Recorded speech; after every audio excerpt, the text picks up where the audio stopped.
reste livre La passeuse de mots, le tome 1, d'Alric et Jennifer Twice. Présentation du roman. Le titre en VO du roman est La passeuse de mots. Il a été publié en France en 2021 aux éditions Hachette. Il fait 763 pages.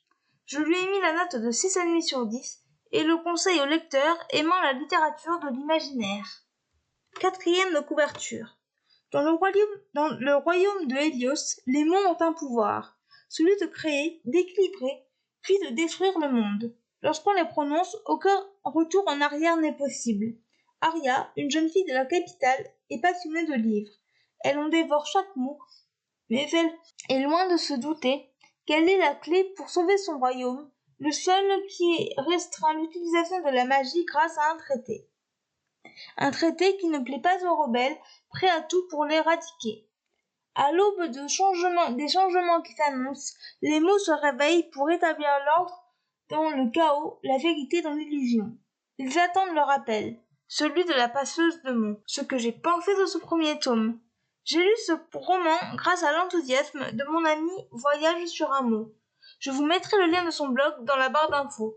Par contre, je n'ai pas tellement accroché. Les personnages sont classiques. Aria est une jeune fille attachante qui n'a pas vraiment confiance en elle au début du récit. Killian est un voleur de 24 ans. Il ne semble pas vraiment avoir de cœur. Il est énigmatique. Alric est un Durgal, une sorte de créature de la nuit. Il est intrigué par l'héroïne. L'écriture est recherchée. Il y a des longueurs au milieu de l'histoire. L'intrigue est simple, classique.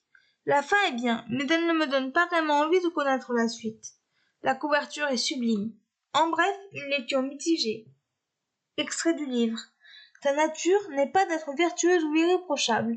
Tu pourras même être amené à emprunter des voies pas toujours respectables pour arriver à tes fins, mais ça sera à toi de ne pas trop te perdre et de retrouver le droit chemin. Les points forts de ce roman, les personnages, l'écriture, l'intrigue, la couverture. Les points faibles de ce roman, la fin qui ne me donne pas vraiment envie de savoir la suite. Voilà, c'en est tout pour ce podcast, j'espère qu'il vous aura plu. N'hésitez pas à me donner votre avis et vos commentaires sur YouTube, à vous abonner à la chaîne, et je vous retrouve très bientôt pour un nouveau podcast. Ciao!